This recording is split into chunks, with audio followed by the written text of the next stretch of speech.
AgroPlus, le journal. Ce journal vous est proposé par AgroPlus, l'agence de grandes opportunités. Mesdames et messieurs, bonsoir. Merci de rester fidèles pour suivre cette édition du journal. Voici le sommaire. Le ministre de la Communication et Médias et porte-parole du gouvernement, son Excellence Patrick Muyaya Katemboué, et le vice-premier ministre de l'Intérieur et Sécurité et Affaires coutumières Peter Kazadi ont co-animé ce mercredi 13 février un briefing sur les mesures sécuritaires prises face aux violences et manifestations qui ont lié ces derniers temps à travers le pays. Les étudiants de l'université de Kinshasa, très en colère contre l'agression rwandaise, et ont improvisé une marche ce mardi vers les avant-midi. La ministre du Genre, Famille et Enfants, en collaboration avec les organisations féminines de la société civile, organise une marche ce mercredi 14 février pour la paix et solidarité. AgroPlus, le journal. Le ministre de la Communication et Médias et porte-parole du gouvernement, Excellence Patrick Muyaya Katemboué, et le vice-premier ministre de l'Intérieur et Sécurité Affaires coutumières, Peter Kazadi, ont co-animé ce mardi 13 février un briefing sur les mesures sécuritaires prises face aux violences et manifestations qui ont lieu ces derniers temps dans le pays. Suivez. Pourquoi la République démocratique du Congo ne signerait-elle pas des accords militaires avec la Russie et la Chine? Plusieurs questions liées à la sécurité de l'Est du pays ont été évoquées au cours de cette conférence de presse. Concernant cette question que se posent des millions de Congolais, en réponse à cette question, Peter Kazadi, vice-premier ministre, ministre de l'Intérieur, Sécurité et Affaires coutumières, indique ce qui suit. Je voudrais tout simplement insister et soutenir ce que vous venez de dire, qu'à ce jour, le Rwanda fait l'objet de certaines sanctions américaines. Vous savez, les États-Unis étaient parmi les pays qui finançaient le Rwanda en termes militaires.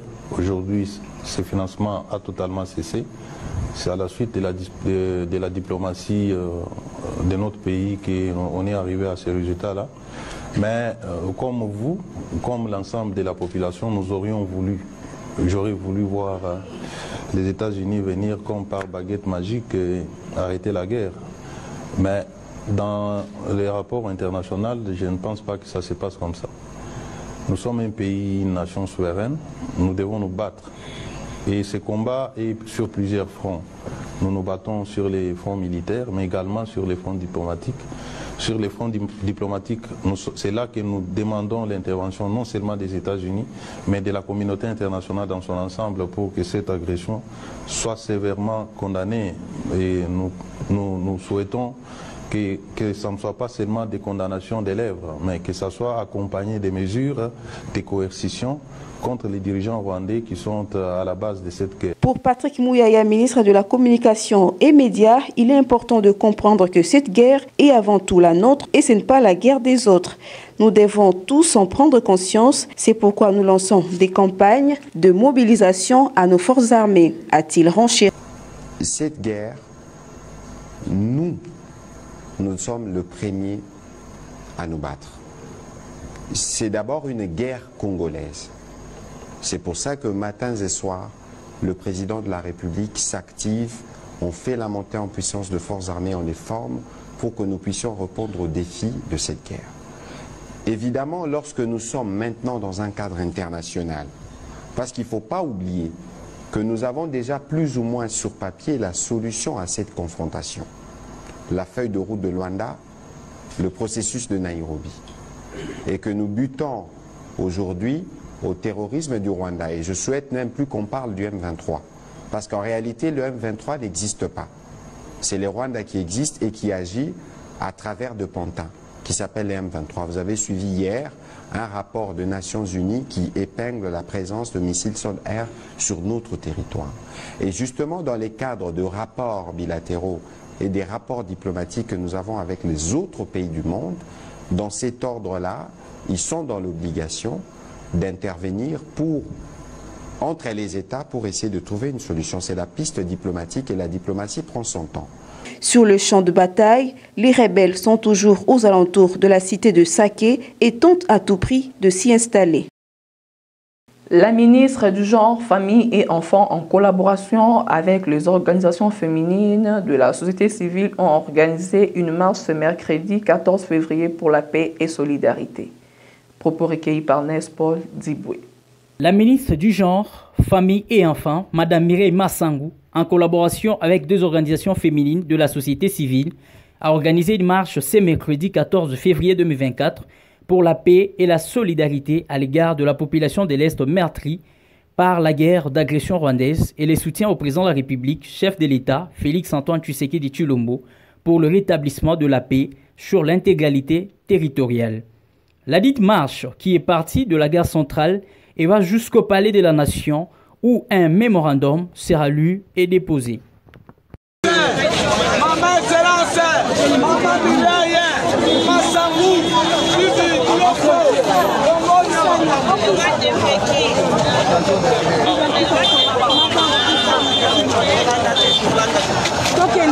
Les femmes expriment leur mécontentement.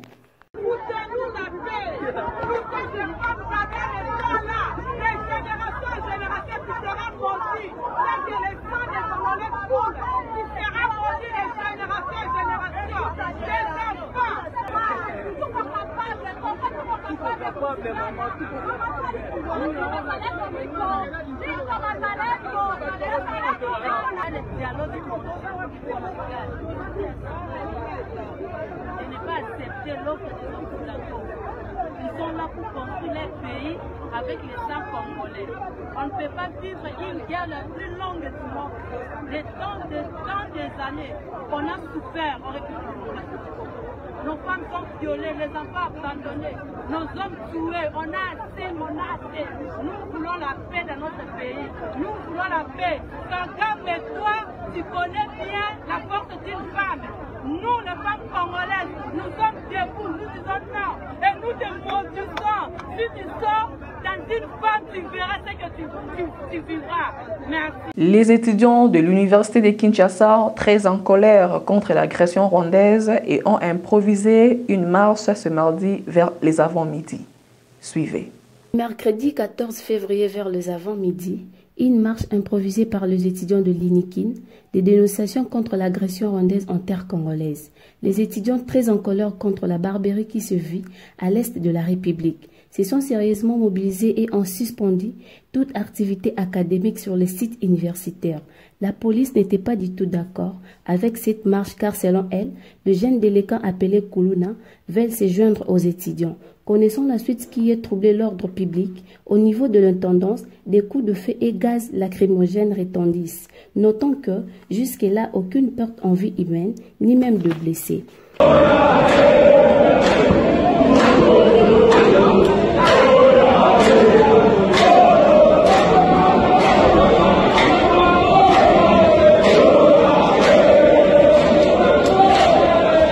Juste de dégâts matériels, demeurez connectés, nous vous reviendrons avec plus de détails possibles.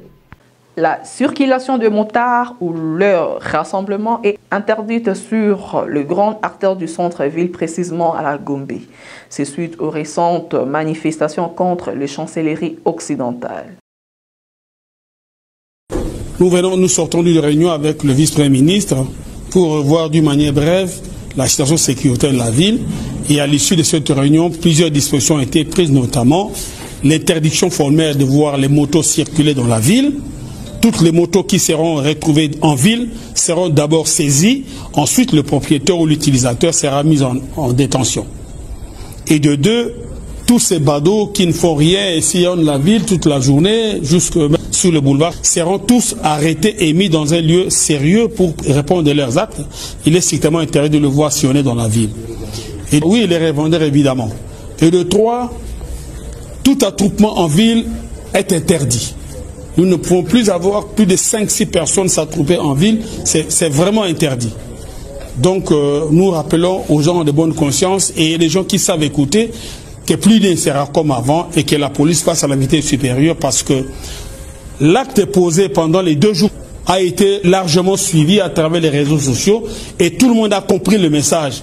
Il est temps d'arrêter et puis de laisser les choses marcher normalement parce que plusieurs personnes ont droit de travailler. 13 février 2014, 13 février 2024, 10 ans passés déjà depuis la disparition de l'artiste musicien King Kester Emenea. Propos recueillis par Ness Paul Diboué.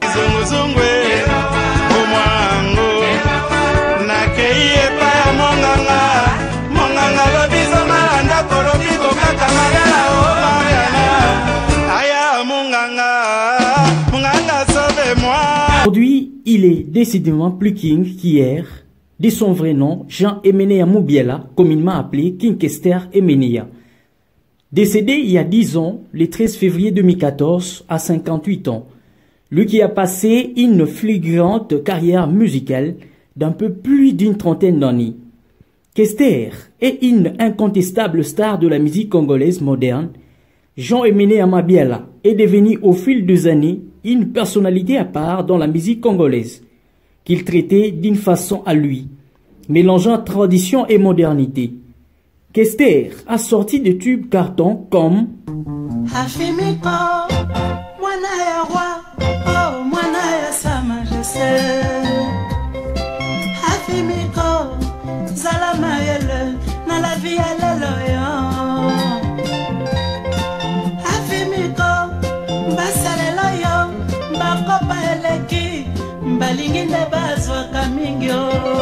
Vedette authentique des Kikwit, sa ville d'origine, Emenea a su imposer un style, une personnalité et un savoir-faire artistique partout où il est passé, des Kikwit à Idiofa et de Lubumbashi à Kinshasa. En 1977, Kester s'est signalé dans l'orchestre Viva la Musica au bout d'un moment. Et en 1982, il créa son Victoria Ellison. En 2014, l'artiste mère. Les Congolais continuent à pleurer l'artiste et la légende de la musique congolaise. Repose en paix, Kester Emenea. Ago Plus, le journal. Les conseils constitutionnels du Sénégal invalident le report des élections présidentielles au 15 décembre 2024. Cette décision a été rendue ce jeudi 16 février dans la matinée, dont voici un extrait. Selon le texte qui du reste est inconstitutionnel, au lieu de se dérouler le 25 février prochain, les élections étaient repoussées au 15 décembre de l'année en cours, alors que Macky Sall conserve son poste de président du Sénégal durant l'intervalle jusqu'à la prise de fonction de son successeur. Ayant été annoncée, cette décision a plongé le pays dans une crise politique provoquant de nombreuses manifestations, le décès de personnes ainsi que l'arrêt de plusieurs autres manifestants. Signalant que d'importants partenaires ont demandé à Macky Sall de renoncer à son projet pendant que plusieurs manifestants ont été libérés en cet après-midi. Ago Plus, le journal.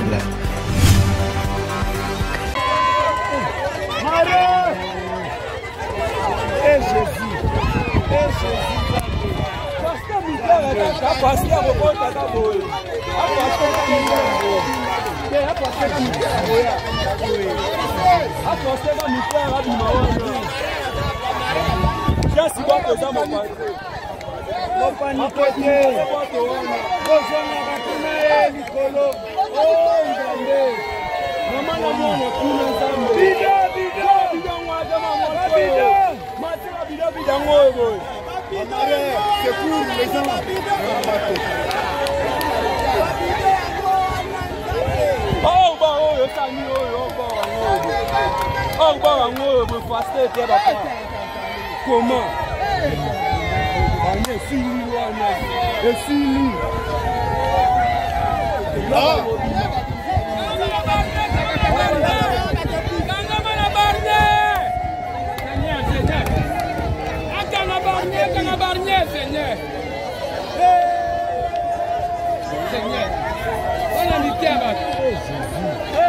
Moi, ça ma classe, c'est Abimina Moine. Je on a ça, Abimina Moine.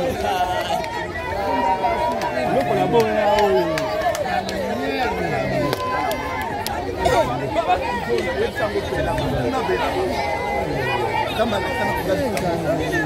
Président, mon élève Tocho Lobawana.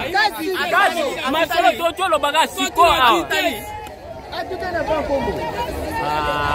ayebi nzela te akotaka na vitesse ayebi nzela te wana batiaka mokula te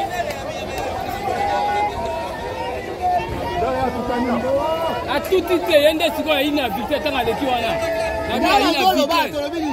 nalobi omoni bango nde bakeba mbango bakosala accident na bana na oloba na bango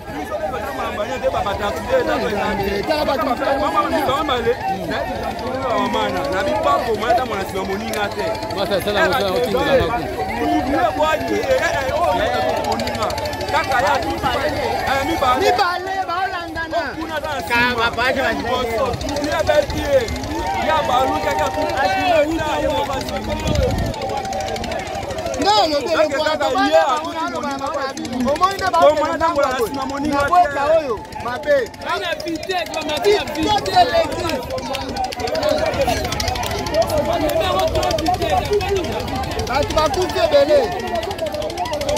bato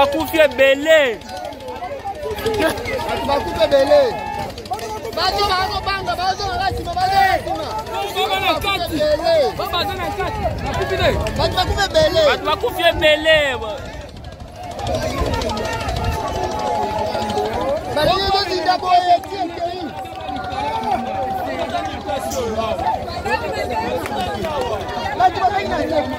ebele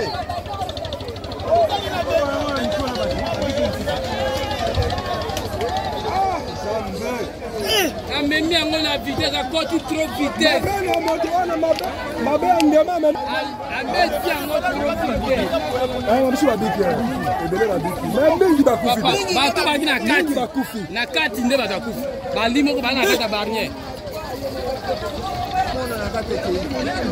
na basima na kati na basima ezali nde minano ya minano ezoleka mibale ezolandana mibale ekosala accident nalobi mepasa mikobana bango te président uti olobaka makambo wana kaka nakoloba tokakona tu nazoloba eleki te bana ezokendela nano nakweta oyo ekosala accident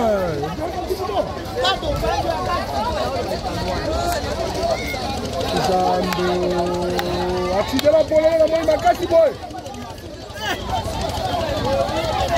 jésus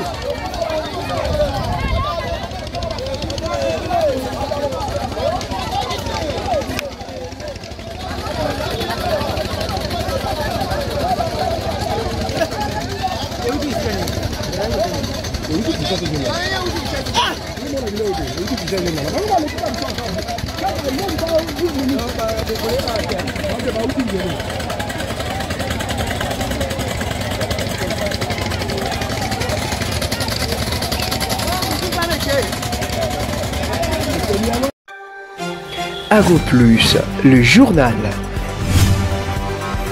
À l'occasion du culte du dimanche 11 février 2024, le fidèle de l'église évangélique pour le salut des âmes se sont vus célébrer un culte dominical dans la présence du Dieu vivant. Suivez. Le principe, il faut arrêter quand même sans problème. La constitution l'a pété. Alléluia. Amen. Alléluia. Amen. Ça veut dire dans cette position ici, tu es soumis aux lois, soumis aux principes. Tu ne peux pas aller là. Mais qu'est-ce que David comprend? David dit, je ne peux pas passer à ma taille. Je ne peux pas passer parce que je suis congolais. Ou parce que je suis fils. Non. Cette fois-ci, il faut que ça change. Je dois passer à la taille de celui qui m'accompagne. C'est pourquoi il regarde. Porte éternelle, élevé pour le dos. Non à sa taille, mais à la taille de celui qui l'accompagne. Celui qui l'accompagnait, c'était qui? L'éternel était lui-même. L'âge de l'alliance. L'âge de l'alliance. Et quand il s'élève, il doit s'élever à la taille de Dieu. Mais là, la taille de Dieu n'est pas connue. Au fur et à mesure que ça va monter, ça va monter, ça va monter, ça va monter, ça va s'élever. Ça cède, ça laisse la place. Et quand David commence à passer à la taille, tout ce qui est devant lui ne va plus respecter la taille de David, mais ça va respecter la taille de celui qui est avec David.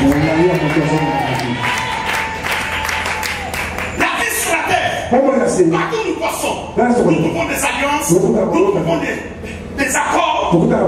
Si nous n'avons pas un accord plus puissant, plus fort que les accords qui sont dans le monde va nous bloquer. Et la plus grande accord, la plus grande alliance, c'est l'alliance de la nouvelle alliance. C'est l'alliance que nous avons avec Jésus-Christ. Et dans cette alliance-là, écoutez mes frères et sœurs, Dieu peut tout oublier. Mais n'oublie jamais l'alliance avec Dieu. Il n'oublie jamais l'alliance avec son père. J'ai déjà fini mon message. Dieu n'oublie jamais l'alliance. Il peut t'oublier. Mais n'oublie jamais l'alliance. Et l'alliance, vous devez savoir, Jésus parlait calmement. L'alliance, dans sa façon de plaire, lorsqu'on appelle Dieu d'Abraham, Dieu de Jacob, on voit l'alliance. Alléluia. Là où il y a l'alliance, il y a tout. Huitième de finale aller de la Ligue des champions de l'UEFA, la mission réussie pour le Real de Madrid qui s'impose à Leipzig par la plus petite marge d'1-0. Amos Ibrahim pour le reportage. S'impose à Leipzig dans ces huitièmes de finale aller de la Ligue des champions. Les merengues prennent une réelle option sur la qualification pour les quarts de finale avant le match retour le 6 mars prochain en Espagne. Bousculé mardi sur la pelouse de Leipzig, à l'absence de son homme providentiel J.D. Bellingham, le Real de Madrid s'en est remis à un bijou de son remplaçant, Brahim Diaz, pour l'emporter 1-0 en huitième de finale aller, prenant un premier avantage pour le retour au Bernabéu le 6 mars prochain. Le meneur des jeux espagnol a donné la victoire aux Madrilènes, a décoché une frappe sublime du gauche après un slalom entre 4 joueurs adversaires en début de seconde période, c'est-à-dire à la 48e minute. Intraitable à Liga, les merengues poursuivent leur sans faute à C1 malgré un effectif incomplet et décimé par les blessures. Les Allemands pourront regretter de ne pas avoir su faire fructifier leur temps fort dans une première mi-temps enlevée où ils ont fait jeu égal avec un grand Real, club le plus titré de l'histoire de la compétition. Avo Plus, le journal. Le tenant du titre, Manchester City, a fait un pas vers les quarts de finale de la Ligue des Champions en allant battre sans difficulté l'FC Copenhague 3-1 mardi à huitième de finale aller de la Ligue des Champions. Parfois titillés par des lions danois, décidés à ne rien lâcher. Les champions en titre ont largement dominé la rencontre, ouvrant le score de la 10e minute, servi à profondeur par Phil Foden. Kevin De Bruyne a placé un rapide tir croisé, son premier but en Ligue des Champions cette saison, ne laissa aucune chance au gardien. Puis les Danois égalisent à la 34e minute grâce à une reprise du droit de la nouvelle recrue Magnus Madsson sur un tir à rouler de 20 mètres dans l'axe après une relance loupée d'Henderson, le gardien maquinien. Malgré l'égalisation, les Citizens n'abdiquent pas. À la fin de la première période, Bernardo Silva a réussi à tromper à nouveau Camille Grabara et a redonné l'avantage à Manchester City à la 45e minute. Le troisième but arrive juste avant le coup de sifflet final. Phil Foden, sur une passe de Kevin De Bruyne, a douché tout espoir danois à la 92e minute. Guardiola et ses hommes prennent une sérieuse option pour la qualification au quart de finale de l'UEFA Champions League. Suspendu par la fédération rwandaise, le joueur congolais Héritier Luvumbu est arrivé cet après-midi dans la capitale congolaise. Il a été reçu par le ministre du Sport, François-Claude Kabulo Mwana Kabulo, après son atterrissage à l'aéroport international d'Enjili. Suivez cet extrait.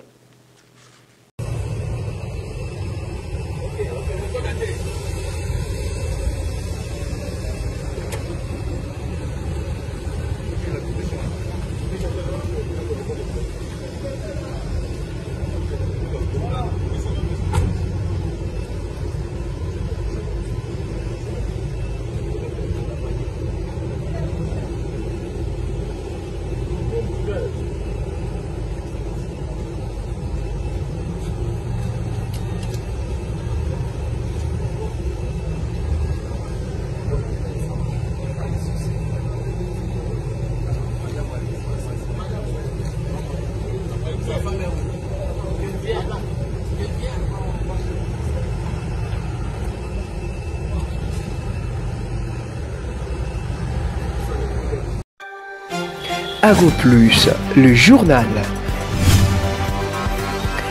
Le ministre de la Communication et Médias et porte-parole du gouvernement, son Excellence Patrick Mouya Katembwe, et le vice-premier ministre de l'Intérieur et Sécurité et Affaires coutumières Peter Kazadi ont co-animé ce mercredi 13 février un briefing sur les mesures sécuritaires prises face aux violences et manifestations qui ont lié ces derniers temps à travers le pays. Les étudiants de l'université de Kinshasa, très en colère contre l'agression rwandaise, et ont improvisé une marche ce mardi vers les avant-midi. La ministre du Genre, Famille et Enfants, en collaboration avec les organisations féminines de la société civile, organise une marche ce mercredi 14 février pour la paix et solidarité. C'en est fini pour cette édition du journal que vous retrouverez l'intégralité sur notre page YouTube Ago Plus et nos chaînes partenaires. D'ici là, tenez-vous bien.